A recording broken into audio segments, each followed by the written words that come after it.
Hello and welcome back to the Pin Podcast. This is episode 21 and I am so excited to have you all back after Halloween. And it's just now Christmas. I feel like everything automatically just switched to Christmas. It's kind of weird, especially in Florida, that it doesn't get cold, but people are on the radio putting Christmas carols. They're just thinking Christmas, and I find it really weird how quick people switch, but that's what happens.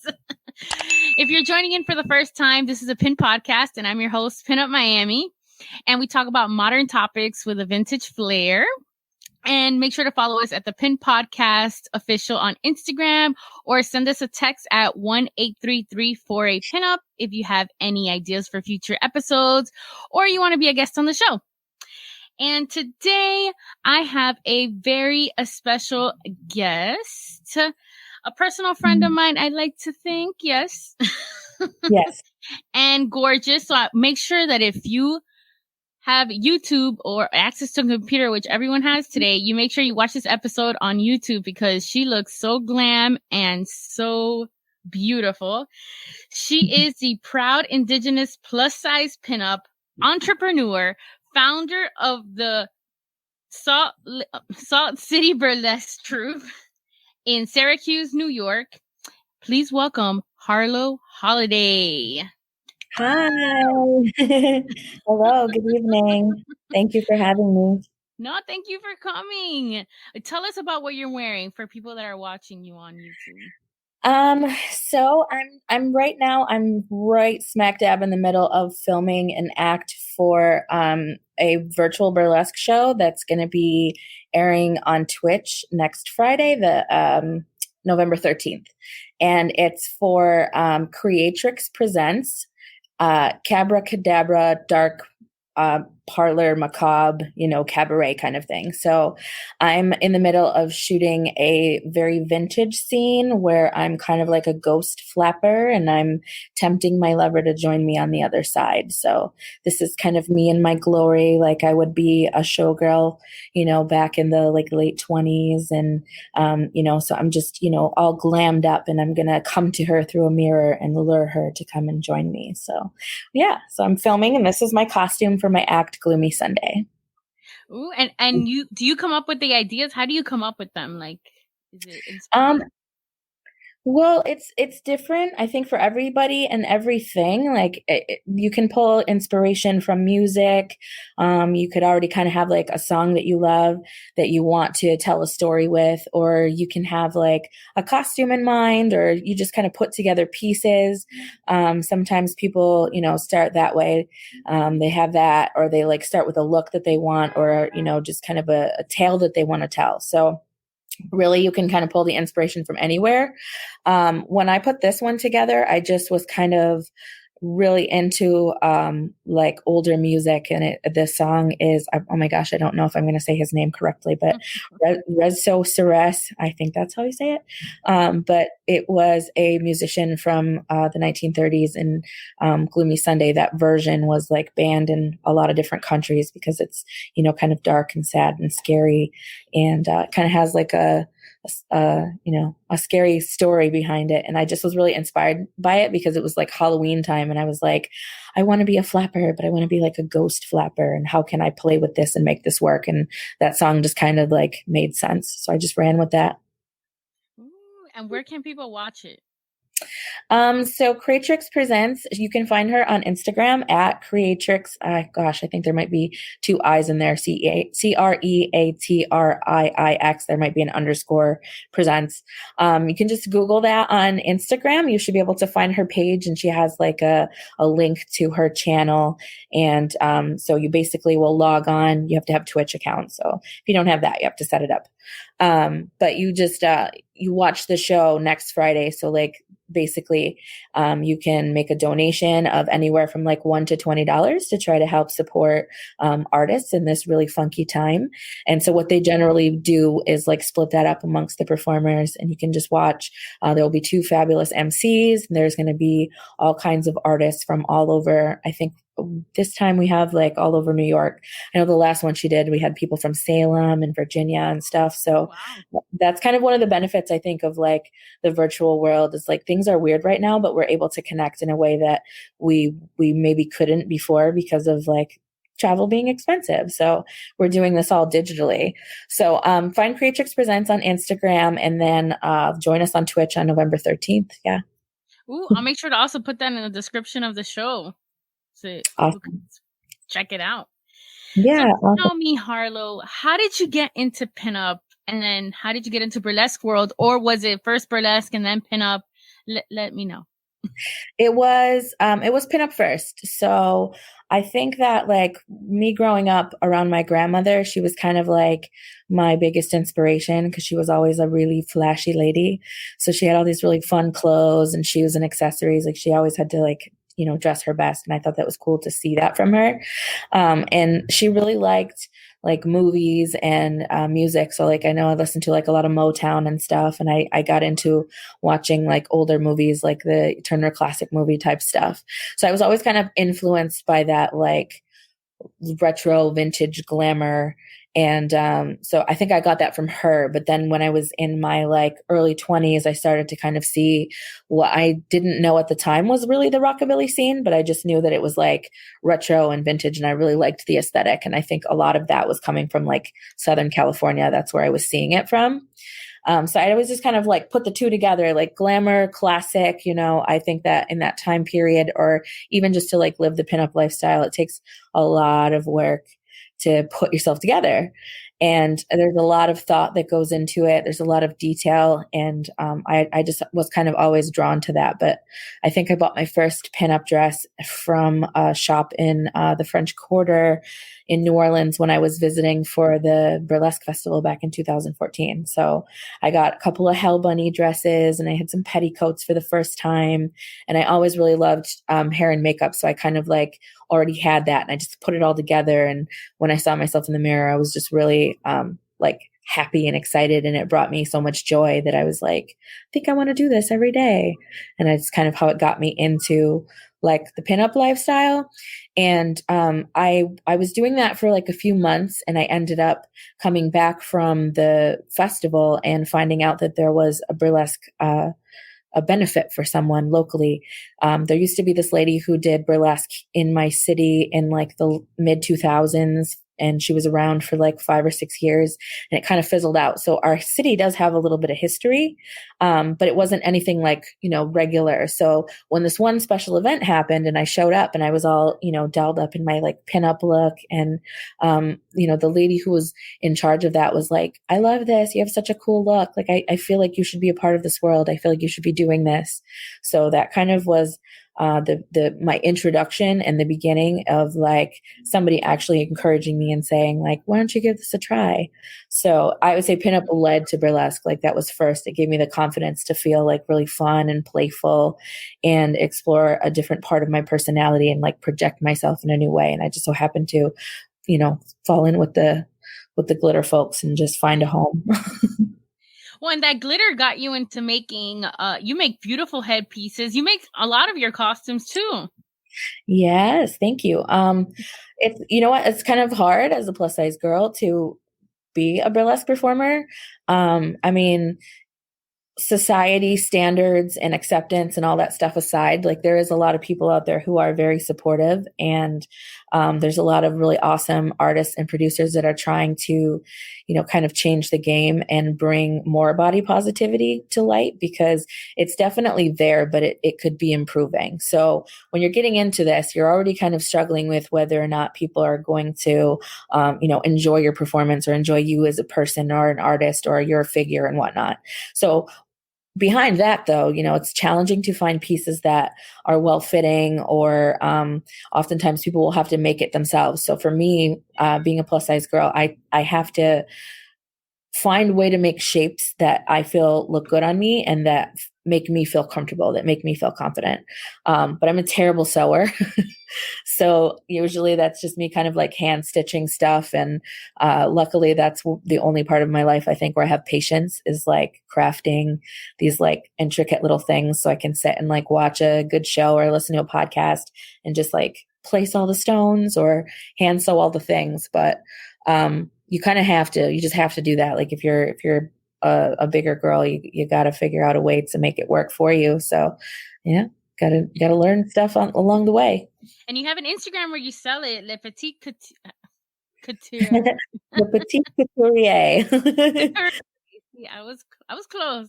Yes, you made me once the headpiece with rhinestones on it, and I still wear it to this day, and I always get compliments. And I'm so glad, and I love to see it too when people will share my stuff, like when they buy it and they wear it and they tag me in it. I love that. I love it so much.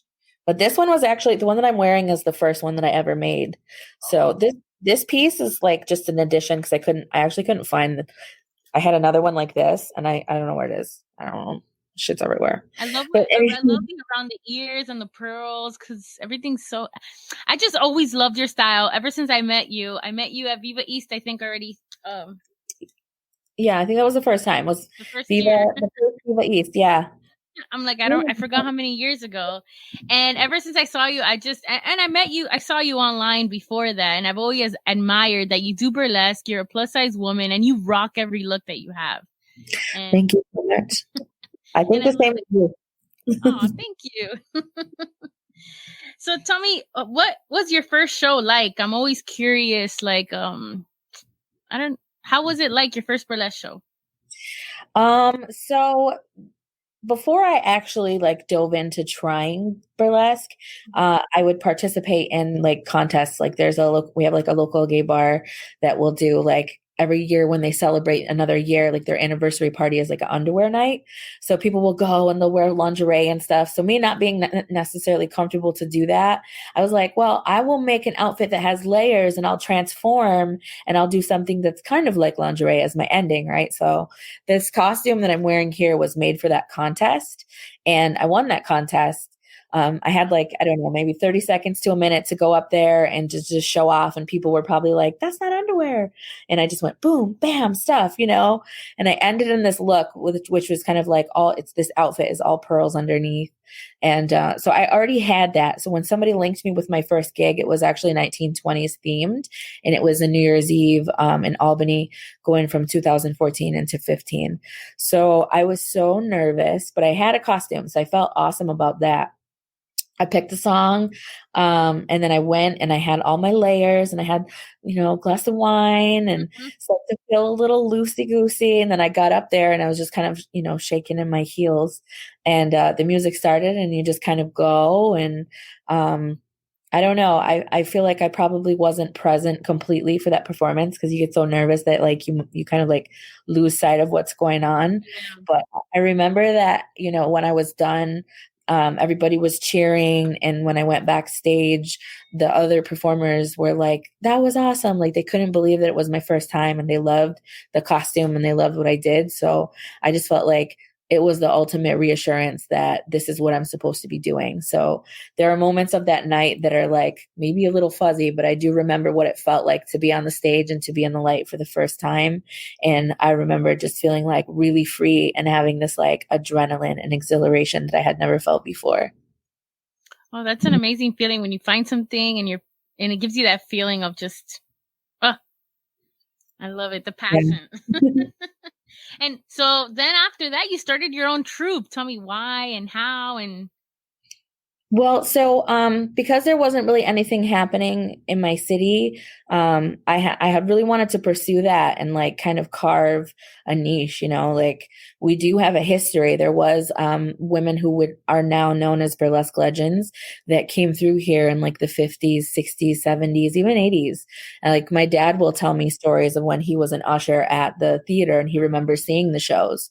So I just love that we kind of had a little history and there was nothing happening. And like, I had opportunities to be in other shows, but it often meant I had to travel to like Rochester or Buffalo or Albany or something. So, an hour to 2 hour drive. And I felt like, you know what, I love this because networking is super important and I love all of the people I meet, but I really wanted to have something here that gave not only myself opportunities, but like other people who are just interested in finding a creative outlet. And I think I often will think of like, people that are overlooked or like not necessarily like what you would expect to see on stage. Like we have theater shows here, and we have, other types of art here, but there really wasn't a huge presence of performance art. So I just kind of met this girl who had, similar passion and drive, and we decided to become partners and establish a troupe. And we put out a flyer saying we were auditioning, and just kind of went from there. We just ran with it, and our show has grown so much over the years. So we just passed our 5th anniversary, actually, this last summer. Congratulations. Thank you. How does you said about your dad? How did your dad feel about you doing burlesque in the beginning? I don't think he cares. I mean, he knows that he raised a strong ass woman, and that I have half his genes. You know what I mean? Like we're going to do what we want. Like he just can't stop me. So, I don't know. He probably was like, I can't imagine my daughter like going down to pasties in public. He's probably like, oh my God. But he does support me, and he likes to see the pictures that I post, and he gets excited to see that I'm doing something that makes me happy. So I think that's like the important thing. He's like, yeah, he'll call me like Lady Gaga, because it's so funny, because he's just like, he's a little older, so his idea of wild is always going to her. So that's like a little silly nickname that he has for me, but yeah, he's all right with it. And mom too. My mom is wildly supportive, which is weird, because I think when I was a kid, it was one of those parents that like they're so worried about what people are going to think, like based on how you dress and stuff. And I was always wild, so I wasn't expecting her to be supportive, but she is, because of the same thing. She's like, I can't believe the person that you've turned out to be, and you're just really like confident and wild and out there. So my parents are both really cool. Oh, that's interesting. I like to think my parents would be supportive if I went to burlesque, but I feel like they would have the opposite reaction your parents did. They don't even like my yellow hair. They don't call me Lady Gaga. They call me a little chicken. Oh, I mean, it's possible that they didn't actually like it, but like they know that they can't tell me anything. That's good. Do you have any favorite outfits? Any favorite performance pieces that you like the most? I really, really love panel skirts. So, and you'll see a lot of panel skirts in burlesque, which is basically, that's all it is. So you have like kind of a belt that goes over the hips or waist. Mm-hmm. And then you have like a half circle panel in the front and a half circle panel in the back. I really just love to like pick them up and throw them around and twirl with them. That's probably my favorite costume piece. And I have to like learn to get away from wanting to put one in every single act. It's just don't do it. But I love it. I love chiffon, and I love playing with fabric and throwing anything that has like character. Like, I have this one dressing gown where you throw it and it's like, it just takes forever for it to drop, and it's so dramatic. So anything that has, that airy, flowy vibe, like that's going to automatically always be my favorite. I have 2 favorites of yours. I love your gown. The big ruffle, the one with all the fur. Boas. Yes, that's the one. I love when you wear that one, and I love your pearl outfit. That it's like a bra and panty set, but it's like all pearls. You made that one too, no?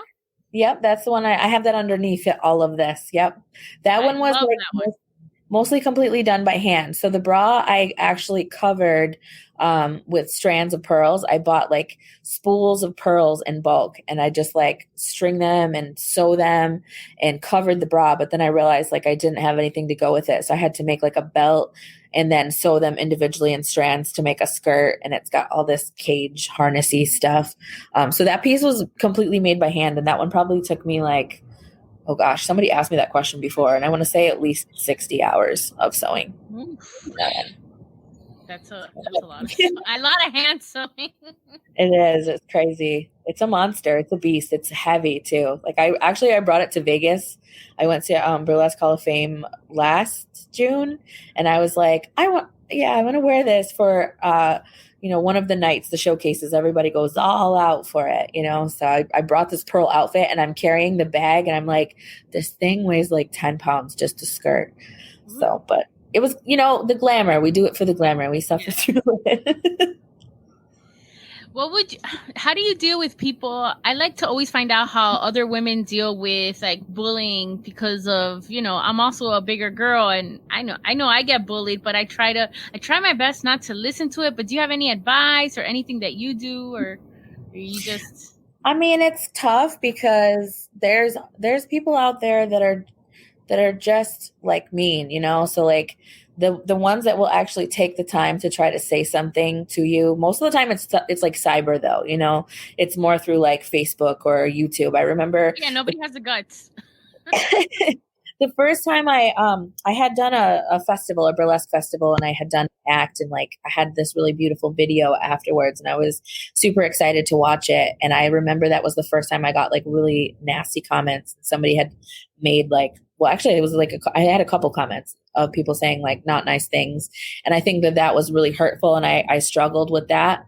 But that was my first experience with it, and it just was really hard and frustrating. But I think like the support system that I have, the people in my life that love me, that like reassure me that, that stuff doesn't matter. Like it took a little bit of that. So definitely having somebody that you're comfortable talking to about it, because I consulted people that really meant something to me and was like, I don't know how to feel about this. I don't know what to do. And they were like, you're stronger than that. You're better than that. You have to just don't even pay attention to it. So I had to kind of walk away from that. Like when I see like thumbs down on videos or something, and it's not even just me, it's anybody, like, that, just, you don't go to the comments. You don't do that because that's bad. You're asking for trouble when you do that. So avoid that kind of stuff, like avoid that stuff, and then try to find,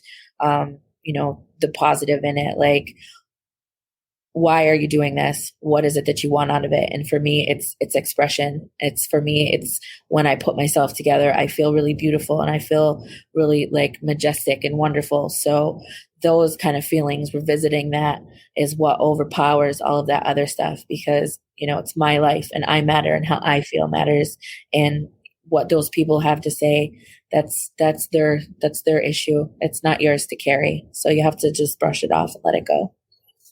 Thank you for sharing.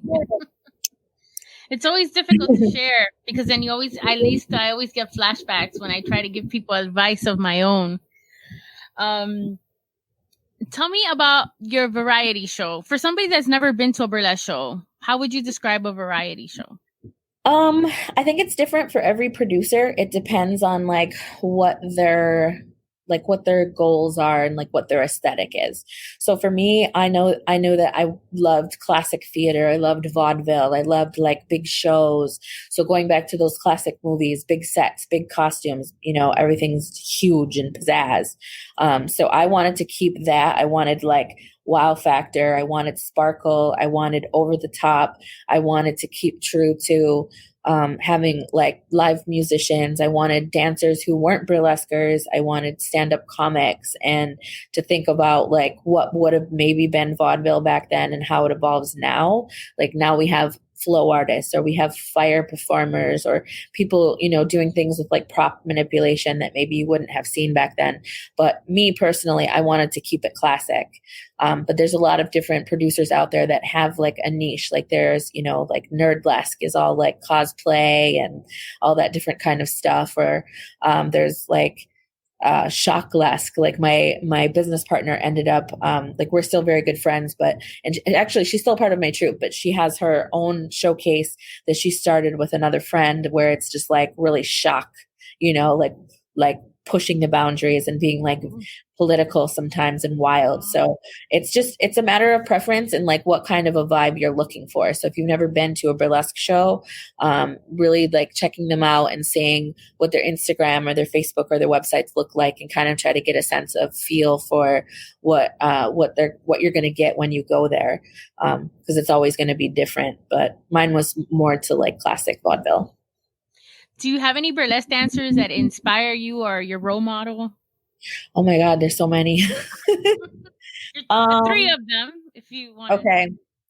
3 of my biggest inspirations, right off the top of my head, Lulu La Duchesse Derriere out of Montreal. Aria De La Noche, who's now in New Orleans, and Medianoche from New York City. Like those are my like probably I can't say top, because I love so many of them, but You're one of them. There's three of they're many. they're people, yeah. Those people are ones that like I really enjoy watching, and I love to see like how they evolve and how hardworking they are, and I think that their drive inspires me to keep going. And if for people that have never been to a burlesque show that are listening, because I know a few of my listeners that have never been to a burlesque show, and I've always told them to go check it out. What are reasons you would tell them? 3 reasons you tell them to go to a burlesque show. Okay. So for one, it's a reason to get all dressed up, dolled up. So the burlesque scene is one where you can wear your most over the top ensemble.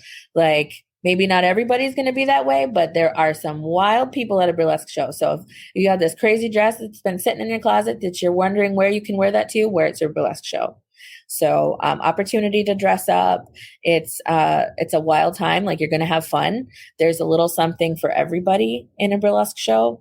And so you're gonna have joy and you're gonna have a good experience, but also it's gonna teach you something. Like you're gonna learn so much things while you're there.